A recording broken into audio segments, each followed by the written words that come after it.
Good morning, everyone. I'm Grace. Thank you for listening to this podcast. This is my first time recording down my voice, and I would like to bring the story to life with my recording. So, hope you enjoyed it. Today, I would like to share something about mother and kids. So, sometimes I couldn't imagine the intensity of stress a mother received. The problem, the responsibility was too much. It was a heavy term, a lifelong journey. And someone said raising a child can be the most difficult and most rewarding job in the world. I can't really fully grasp the essence, but from my observation in clinical setting, it's never easy to be with kid. Kid cries, kid throws tantrum, kid kicks, kid shouts, kid hits. It's all painful. Kid smiles, kid laughs, kid improves, kid's innocence, kid's sweet words. It's all delightful. Both bitter and beautiful, both miserable and reward. Now, experience come into my mind in fragmented pieces. A small kid nearly put stone into his mouth when I am discussing with parents. A strong-built kid turned himself upside down. An autistic kid rolled down on the floor and hit his head with his hands. Another insists in lining up the blocks. That hyperactive boy who kicked me and my face, put shoe in his mouth, threw shoe at me, bit my arm, spit at his hands. I felt defeated at one point, paralyzed, numb. And I truly pay whole respect to working mother who could make balance between work and family.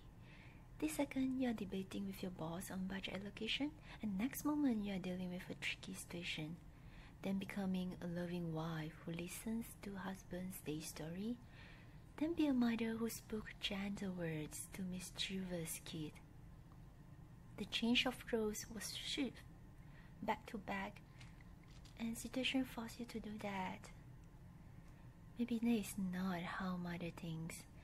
Maybe they love to be with their kids, enjoy the process of growing better together, learning something new together, exploring potential together. The bonding probably was what motivates a mother to express unconditional love to a child. The satisfying face of an expected mother emerged in my mind. Despite the pain of C-section, she walked towards cot and talked to baby, her 5-day-old baby. He was calm in deep sleep, showered by care and love from the lady. Sometimes he opened his tiny eyes, moved his mouth slightly, and he fell into dreamland with the gentle caress from father. The eye contact between that mother and her son during breastfeeding was something beautiful. It's the love. Who could resist that kind of great reward?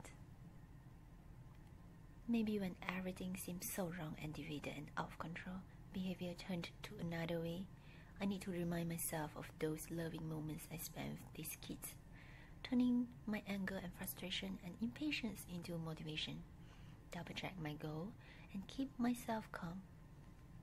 Years of clinical practice is actually helping me rather than helping patients. Those experiences trained me to be more compassionate and better in bouncing back from series of disappointments. Anger was shorter-lived and came in much reduced frequency. Grace, please think like a speech therapist, I reminded myself always. It's normal to have emotion, it's not sign of weakness. Done processing all emotions and now I have to think objectively. I need a professional reading now. I may have a better idea of what is going on, the sensory issues, language incapability, medical complication compared to previous years. But there are many aspects that I need to explore and discover, and I consider reading as a lifelong endeavor. Perhaps there is a dilemma faced by professionals, not get bogged down by hypersensitivity and subjectivity, and to establish a better decision-making ability. So one question, How do you withhold, or maybe a healthier word, how do you process your emotion so that you can move forward in your work? I would love to listen from you, so share with me. All in all, happy reading! Have a nice day. Good morning, everyone. I'm Grace. Thank you for staying with me. Today I would like to share with you about storytelling. Storytelling is a very good way to give language stimulation to kids, and we always recommended this activity to parents using the right technique according to their kids' communication ability. In the initial stage, I was a very lousy storyteller due to my flat intonation and expressionless face, which was a very good foundation for a monotone session. It was hard to believe telling a good bedtime story was one of our job scope. You need to connect with the book and deliver the message in a very fun way to help you connect with the child. At first, I would use the same book, telling over and over and over again, so becoming better and better in the sense that kids pay more attention now. It was like a plate of rice. You need to add some colors and flowers, and you can add some gestures such as really having a high physical jump for the word jump, and singing Old MacDonald.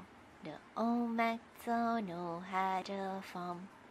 When talking about animals in the book, using various intonation and fully utilize your facial expression, such as bigger your eyes for shocking, smile widely and long enough to express the profound happiness. Use the simple sounds like oh, oh no, words and sentences which was sufficiently long for the kids to absorb and digest, to make the storytelling dishes more suitable for every appetite. So, undeniably, children's book was another tool in our clinical toolbox. We couldn't live without it. Depends on the communication needs of patient, the language age of patient. We adjusted the amount given appropriately in terms of sentence length, the type of vocabulary, type of word combination, and also type of question asked. With books, sometimes therapy gets easier, and with those familiar books brought from home, parents could learn the technique in session and conduct it at home more efficiently. Of course, nowadays we had e-book, but in a traditional fashion, I still prefer the hard copy version, the traditional book. Hold in my hand, face to face, no distracting voice or sound or music from the book. So just book, me and the kid. It can increase our chance to interact with each other. Children's book session was a must-visit place whenever I visit a bookstore. Looking at the illustration, words, color coding, picture, cartoon character, and updating the latest information about certain reading programs about those books to help with the learning disability case. So sometimes I would wow at the instant shout-out of familiar anime and cartoon character from movie to the book. Not to mention the children's school bag, pencil box, pencil, eraser, shoes. Maybe in adult world we need more similar type of activity, reading a book together, downloading and uploading thoughts from brain to brain, or refining the quality of language and opinion, improving the richness and the depth of human interaction. So one question, what is your relationship with storytelling? Share with me. Anyway, thanks for your listening and staying with me. Hope you enjoyed it. Goodbye. Have a nice day. Happy reading. Good morning, everyone. I'm Grace. Thank you for listening to this podcast. Today I would like to share something about back to basic. I love the stillness of morning. For sure, I'm a true early bird. My brain was much more active when I woke up compared to late night hour. Maybe due to this reason, the physical and mental differences, I will usually schedule new cases in morning time. Schedule the most important thing in the early hour of my everyday. For instance, enjoy a relationship, making decision, planning, reading, writing, exercising. Now I'm on my way to swimming pool. I know if I postpone it, I won't do it today. Self-control could have diminished.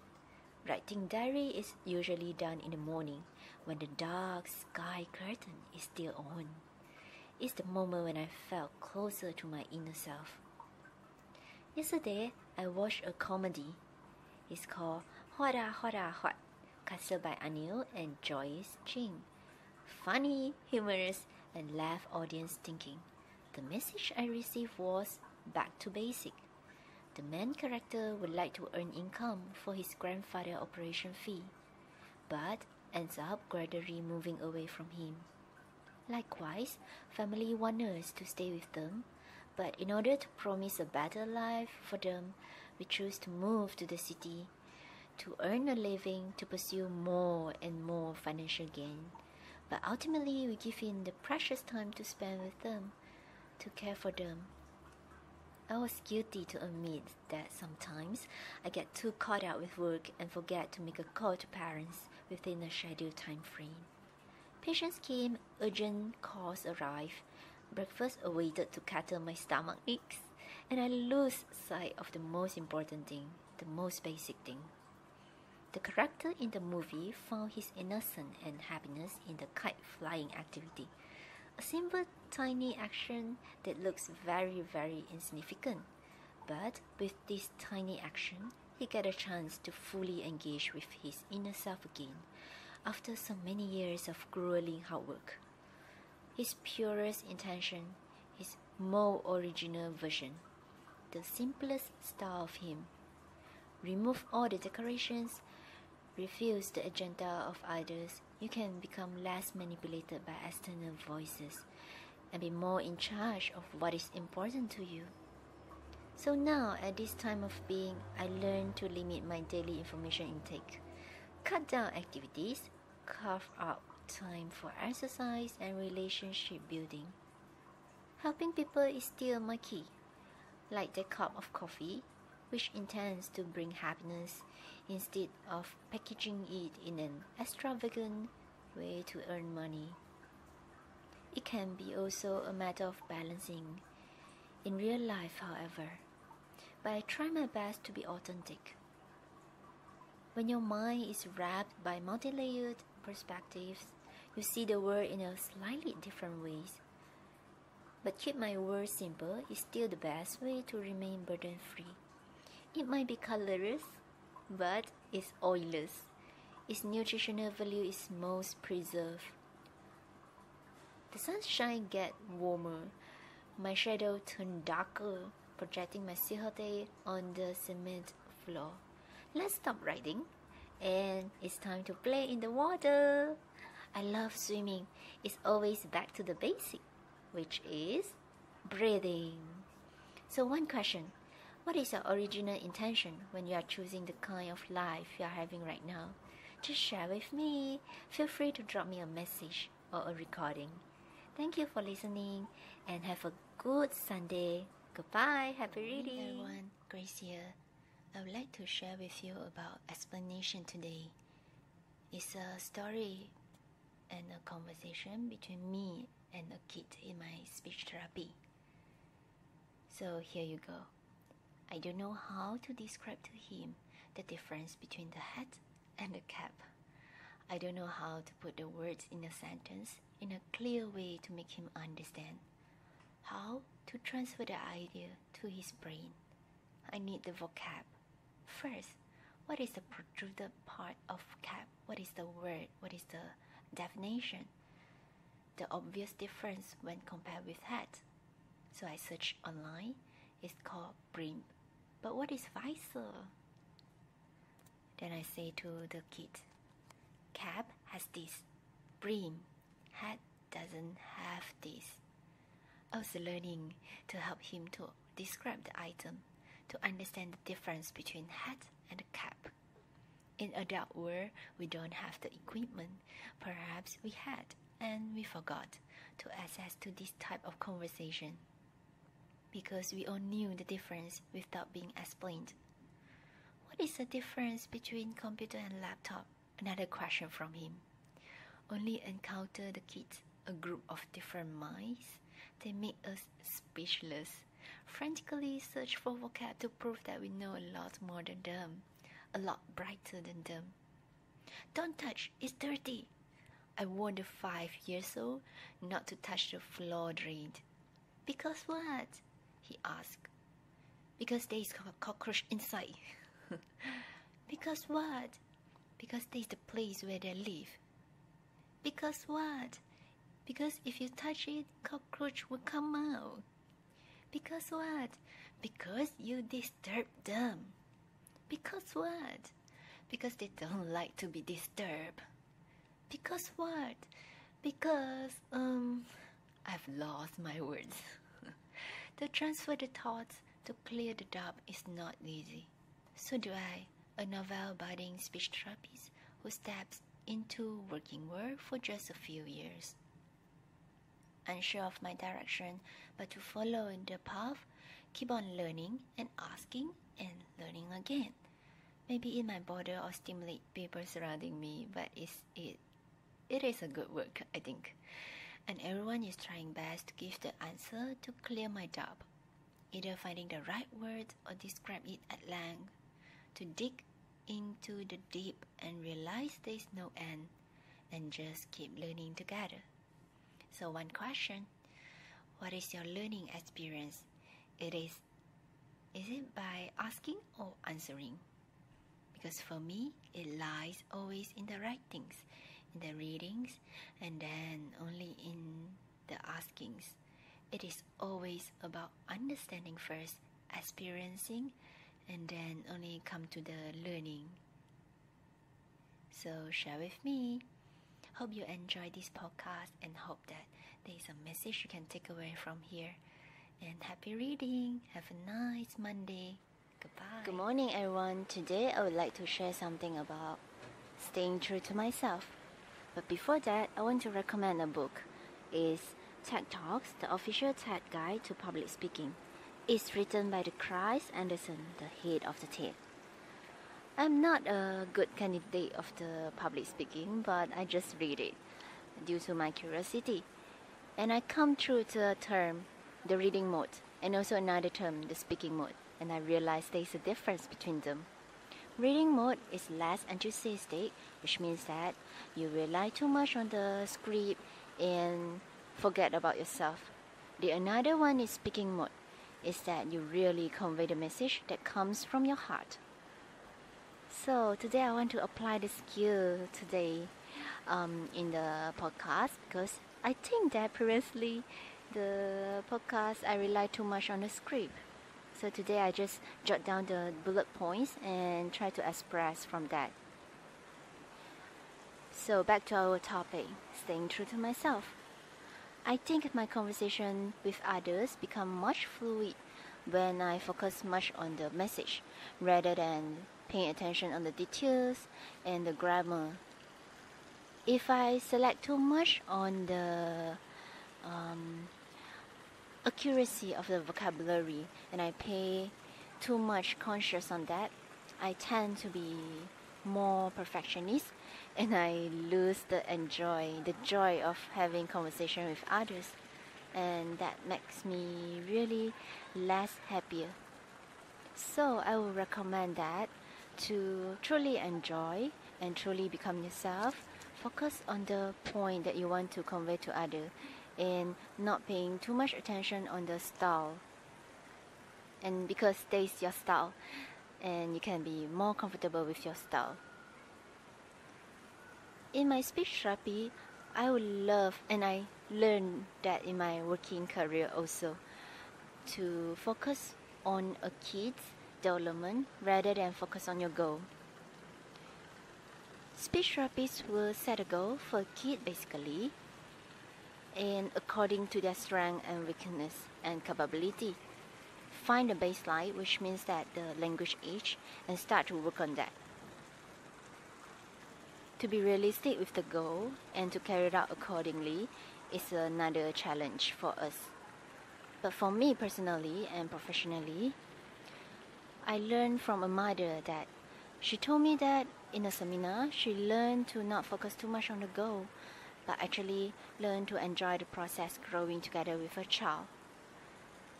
She can manage to see the development, the strength of the kids, because she didn't focus too much on the goal.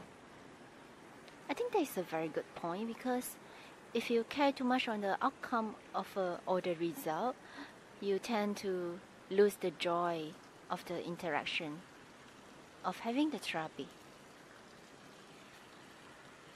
As in my adult world, I see some people exercising their hand in the public. And finally, I found out that actually she's having a treatment after her breast cancer therapy. And it is a sad news. And I realized that through our conversation. And also another girl who sing 1,000 years in the public. And I don't know her reason of her behavior, but I believe that every behavior has their own reason. So that's the thing. To stay to yourself, stay true to yourself is not an easy thing, but it's a must. So do I when I start to read and write in the train, in the bus. I believe that it attracts a lot of gaze from surrounding, but I don't really paying too much attention on that, because I think this is the best way to release my stress and to work on my knowledge. And I have no much time to do that. So I think that worked best to me, so I will just choose to stick with it.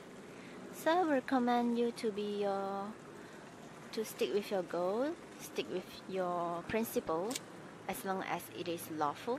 So one question now, what is your strategy to develop a kid's or another person's development? How would you reduce the attention to an outcome or to your desired outcome? And just share with me. Thank you for listening. I hope that today the speaking mode is really work best for you. And goodbye. Have a nice day, everyone. I'm Grace. Today, before I start everything, I would like to share with you an experience of mine. It happened a few years back. A doctor called me urgently. In the phone, she said, "Grace, are you available today? Can my patient see you now?" Oh, what? Now? So immediately I say, yes, definitely. Because doctor trusts me and I want to grab the chance to help more people. But once I hang up the phone, I start to feel regret. I start to feel panic. I just ask myself, I say, "Oh, Grace, are you sure you want to do this? Are you fully prepared? Is this the right timing?" I actually don't know, is it the right timing or not, but I know that it's not the timing to feel regret. So immediately I rush through my bookshelf and do a preparation immediately. Luckily, I grabbed the training notes. And in the training notes, those are the highlighted text, those underlined key points, and I just went through them within a short time. Do the photocopying and distribute the handout appropriately. I can do that. It's a short but thick preparation. And finally, what happened? The smile of the mother is just so beautiful. I can see that she's satisfied. She's satisfied with the finding, with the assessment, with the explanation, and she becomes less fearful with the problem she has encountered in her life. She has much more confidence with the knowledge I have, and I'm glad that I use the knowledge to help people. At that moment, I start to realize, oh, this is what people say, knowledge is the power. And I want to add on, one of the ways to get those power is through constant training, through constant practice. And that's why back to the topic, I love to attend the training. Some people will say that certificate is just a piece of paper, and I beg to differ. I think certificate is a passport to access to a new concept that you can use and you can benefit others. So in the future posts, I will try to show you some certificates that I've went through and probably share something, some clinical examples with those certificates, with those knowledge that I have gained in the training. So please share with me if you have any certificate or if you have any knowledge that you gain in your job, and I would love to hear that.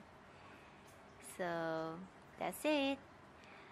Happy reading and goodbye. Have a nice day. Good evening everyone, Grace here. Today I would like to share with you about 2 things that I've learned in my career. So first one, I will let you to do the guessing. So are you ready? Get set, go! Porsche, Mercedes-Benz, Jaguar, Peugeot, Tiguan, Aston Martin, Ford Mustang. What are their similarities? 5, 4, 3, 2, 1. Ta-da! It's the car brands. That's right. So here you go. One of my adult patients loves car, and he has some communication difficulties, which finally see me. So in order to create the communication topic, I need to learn those vocabulary to improve his communication efficiency. It is a very interesting case. And finally, I get to know those vocabularies. The second one, I will let you to do the guessing again. So are you ready? Get set, go! So yesterday once more. Another, close to you. And another, top of the world. 5, 4, 3, 2, 1. Ta-da! Yes, those are the songs sing by the Carpenters, the sister and brother duet. I actually are a stranger to this band, and because of one patient, I get to know them because he loves the song album. He has their album and he loves to go through them. So in order again to create the communication topic, I need to get to know those songs, and in the session I just replay the song and let them to do the matching. So to improve the language communication, to improve the understanding. So doesn't it very interesting? So you understand, that is one of my homework. I remember that I need to go through all those songs, and in order to get myself familiar, I just listen again and again. Now the patient has been discharged, and whenever in the shopping mall, in the car, I listen to those songs, I will still remember those patients. So isn't it very interesting? Just experience of mine, and I just share with you. So do you have any vocabulary that you learn in your career? Just share with me. And goodbye. Happy reading. Grace here. Today I would like to share with you something about sensitivity. So first of all, can you differentiate good morning and good morning? So when you change the tone, the message can be so much different. Even until now, I was still surprised. A subtle change in the tone can result in a total different reaction in my patients. Let me give you another example. Don't touch. It is so lovely, and you lose all the warnings that is supposed to be contained. And another, don't touch. It would definitely work better to prevent the kids from touching a dangerous thing. So in my career life, the technique that I came through is observe, wait and listen. We call OWL, OWL. It's a technique that helped me to be more sensitive to child's needs and also their desires, to observe their action, to wait for a certain period, and also to listen to their communication. So aware the differences, and after that I adjust my tone to be pleasant or to be firm, to be in a different rate. For example, in a very quick one that you talk like this, and another in a very slow way and easy to catch up for certain cases. And also aware the body languages, adjust my body languages like gesture and facial expression. So it's really fun when I could catch up someone's level of comfort and build up a very good rapport, and finally create a goal that is suitable for him and help him to be improved. So don't you think it's very interesting? So how about you? In your life, how do you find the raw sensitivity in creating a better life quality? Just share with me. Thank you for listening and thank you for staying with me. So happy reading. Hi everyone, Grace here. Today I would like to share with you something about health. So because of the nature of my job, I get to know a lot of stories, a lot of real life stories, because I talk to people every day, almost every day, and I listen to them, get in touch with them, listen to their feeling, and really concerned about them. So the type of cases I've encountered are strokes, cerebral palsy, illness, disease, and a lot of negative events, accident, fall, and a lot more to go. So sometimes I would think, will my fate eventually similar to them? And I believe that at the end, my health will definitely worsen, just that I don't know how deep or how worse it can be. And I definitely don't know the answer, and no one knows the answer. But I think what I can do now is to take care of my body, to really pay attention to my well-being and take an exercise every day to make sure that my health is at the optimum level. My mom always tell me, my health is the best birthday gift for her. That is quite true actually. Without a healthy body, I can't really pay attention to her. I can't pay respect to her. I can't give the best thing in the world to her, to my parents also. So that's true, that's really true. So I need to keep myself healthy. Sometimes when I eat too much, I don't really be mindful about my eating. I will feel guilty afterwards because I take too much from what my body needs. So that's why I think I need to be really healthy, to really enjoy my life now, and to always beware what I am doing so that my future won't be compromised. So now is the time to sleep. I'm going to have a very early sleep and drink some water. And good night everyone. Just enjoy your night and don't forget to sleep early too, to make sure that you're healthy and happy. So happy reading. Hi everyone, Grace here. Today I would like to share with you something about cuisine. So here is the thing. I always wonder, why does people willing to sign up a class to learn and to brush up their culinary art? And why does some people willing to pay so much attention and spend so much time into the cooking process? They read the videos, they sign up they subscribe the website, and just to keep practicing and trying an error and cook a good dish. Well, in fact, I cook almost every day, but my relationship with food is very simple. So I will try to search the easiest way to cook. I put all the ingredients and try to put them into a dish within a very short time.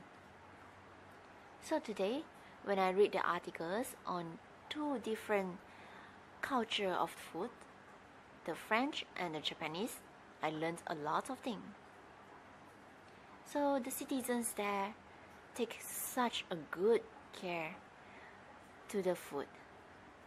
They're willing to spend time to prepare, to search for the ingredient, and also improve the plate presentation.